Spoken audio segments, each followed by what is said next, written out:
তুফান এমন একটি সিনেমা হয়েছে, এটা মানুষের আবেগের সাথে মিশে গেছে, মানুষের অনুভূতির সাথে মিশে গেছে।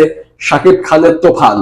এতদিন আমরা কি দেখতাম? এতদিন দেখতাম শাকিব খানের সিনেমা বাংলাদেশের দর্শকরা হয়তোবা হলে যাইয়া, সিনেমা হলের চেয়ার ভাঙা থাকলে নিচে বসে দেখতো। এমনটা হয়তো বাংলাদেশে শাকিব খানের বেলায় এমনটা দেখা যাইতো। অনেক সময় দেখা গেছে শাকিব খানের সিনেমা ফ্যান নাই, এসি নাই, ভালো চেয়ার নাই, তারপরেও দর্শকরা নিচে বসে শাকিব খানের সিনেমা দেখতো। কিন্তু এখন বাংলাদেশে না, এমনটা দেখা গেল আমেরিকাতে। নিউ ইয়র্কের জামাইকা সিনেপ্লেক্সে এমন একটি দৃশ্য দেখা গেছে আজকে। সেখানে দেখা গেছে কিছু লোক নিচে বসে সিনেমা দেখতেছে। জামাইকা সিনেপ্লেক্সের তুফানের সব টিকিট সোল্ড আউট, কোনো সিট খালি নাই। তারপরে কিছু লোক নিচে বসে সিনেমা দেখছে এই তুফান।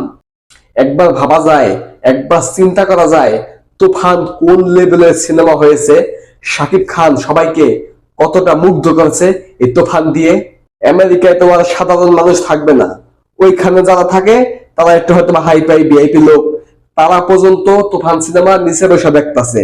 এতদিন আপনারা বলছেন শাকিব খানের সিনেমা বাংলাদেশের দর্শকরা নিচে বসে দেখে, তারা বস্তির লোক, তারা রিক্সা চালায়, তারা হ্যান ত্যান, দিনমজুর, নানান কথা বলছেন। এখন কি বলবেন?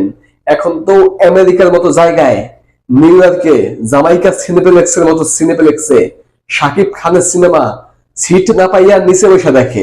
এখন আপনারা কি বলবেন? আপনারা শাকিব খানকে চেনেন নাই, আপনারা শাকিব খানকে এখনো চেনেন নাই, হয়তো বা চেনছেন কিন্তু প্রকাশ করতে পারেন না। শাকিব খান এমনই একজন নায়ক, মানুষের মনের মধ্যে, মানুষের অন্তরের মধ্যে কিভাবে ঢুকতে হয়, কিভাবে শাকিব খানের ফ্যান হতে বাধ্য করতে হয়, এটা শাকিব খান খুব ভালো মতো জানে। তুফান সিনেমা তো বাংলাদেশ ইতিহাসের শ্রেষ্ঠ সিনেমা অলরেডি হয়েই গেছে। তারপরেও বিদেশে অনেক দেশে মুক্তি পাইছে, সব দেশে সব জায়গায় সিনেমা শো হাউসফুল যাইতেছে। দুবাই, কাতার, সিঙ্গাপুর, বাহরান, যেখানেই চলতেছে না কেন বিশ্বের সব জায়গায় তুফান হাউসফুল। কিন্তু আমেরিকার মতো জায়গায় শাকিব খানের সিনেমা সিট না পাইয়া নিচে বসে দেখতেছে, এইটা আমাকে খুব অবাক করেছে। এটা দেখে আমি খুবই অবাক হয়েছি। এই শাকিব খানকে নিয়ে একটা সময় মানুষ কত বাজে কথা বলতো, কত বাজে কথা বলছে। শাকিব খান নাকি থার্ড ক্লাস মানুষের নায়ক, ফার্স্ট ক্লাস মানুষের নায়ক না। এখন প্রমাণ করে দিছে শাকিব খান শুধু থার্ড ক্লাস না, শাকিব খান সকল শ্রেণী দর্শকদের জন্য শাকিব খান একজন নায়ক। শাকিব খানের সিনেমা শুধু সাধারণ মানুষ দেখে না, সাধারণ থেকে অসাধারণ সবাই শাকিব খানের সিনেমা দেখে, শুধু এক শ্রেণী দর্শক না। শাকিব খানের সিনেমা যে সবাই দেখে, এটার প্রমাণ তো শাকিব খান প্রিয়তমা দিয়াই দিছে, রাজকুমার দিয়াও দিছে, এখন তুফান দিয়াও দিতেছে।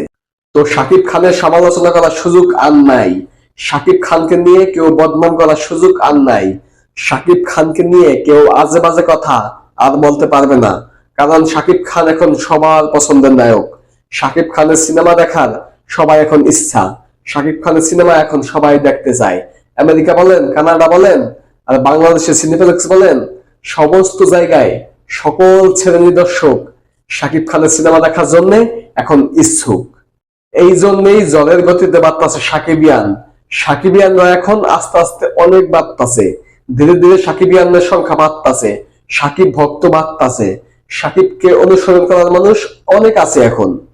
এতদিন যারা শাকিব খানের ভক্তদেরকে নিয়ে আজে বাজে কথা বলতো, সাকিবিয়ানদেরকে নিয়ে বাজে কথা বলতো, তারাও এখন সাকিবিয়ান হয়ে যাচ্ছে আস্তে আস্তে। তারাও এখন শাকিব খানের ভক্ত হতে বাধ্য হচ্ছে। আমরা শাকিব খানকে আগেই চিনছি, এই জন্য আমরা আগে থেকেই শাকিব খানের ভক্ত, আগে থেকেই আমরা শাকিব খানের সিনেমা দেখি। কিন্তু যারা শাকিব খানকে চেনে নাই, নতুন করে তারা চেনা শুরু করছে শাকিব খানকে, অন্তত প্রিয়তমার পর থেকে। প্রিয়তমার পর থেকে বললে ভুল হবে, এটা শুরু হয়েছিল লিডার আমি বাংলাদেশ থেকে। লিডার আমি বাংলাদেশ সিনেমাটা সিনেপ্লেক্সে যে পরিমাণ চলছে, শাকিব খানের সিনেমা এর আগে হয়তো বা শিকারি মিকারি, হাতে গোনা দুই একটা সিনেমা বাদে ওইভাবে চলে নাই। শাকিব খানের সিনেমা মোটামুটি চলছিল লিডার আমি বাংলাদেশ সিনেপ্লেক্সে, তারপর থেকে জোয়ারটা শুরু হইলো। প্রিয়তমা তো পুরো কাঁপাই দিছে সিনেপ্লেক্সে, সিঙ্গেল স্ক্রিনে সব জায়গায় তো ফাটাফাটি, এটা তো সবাই জানেন। এখন তুফান দিয়াও একই অবস্থা, তুফানও এমন ভাবে চলতেছে। এবং তুফান সিনেমা আসার পর শাকিব খানের ইমেজটা আরো কয়েকশো গুণ বেড়ে গেছে। শাকিব খানের ইমেজটা দর্শকের কাছে কয়েক হাজার গুণ বেড়ে গেছে। অন্তত তুফান সিনেমা মুক্তির পর থেকে। এখন সবাই তর্ক বিতর্ক ছাড়া সবাই মেনে নিতে বাধ্য যে Shakib Khan mega star and superstar, সবকিছু শাকিব খান। শাকিব খান বাংলা সিনেমার শেষ কথা, এটা এখন সকল শ্রেণীর দর্শক মেনে নিতে বাধ্য। তো বস মেগাস্টার শাকিব খান, আপনার কাছ থেকে আমরা এখন থেকে এমন কিছুই আশা করি। আমরা চাই আপনি ডে বাই ডে নিজেকে ছাড়িয়ে যান। আপনি কখনোই আগের সেই বস্তা পচা সিনেমায় ফিরে যাবেন না। যত সমস্যা আসুক, প্রয়োজনে আপনি সিনেমা করা ছেড়ে দিবেন। তারপরেও কারো কথায় বাধ্য হয়ে কোনো কিছু চাপে পড়ে আপনি বস্তা পচা সিনেমায় আর ফেরত যাবেন না। আপনার এখন একটাই চিন্তা থাকা উচিত, কিভাবে তুফানের থেকে ভালো সিনেমা বানানো যায়, তারপরে দরদের থেকে ভালো সিনেমা বানানো যায়। মানে প্রত্যেকটা সিনেমাকে ছাড়িয়ে যায়। আপনার মূল টার্গেট এটাই থাকা উচিত। প্রয়োজনে আপনি 2 বছরে একটা সিনেমা করবেন, দরকার হলে 2 বছর পরে পরে একটি করে সিনেমা নিয়ে আসবেন।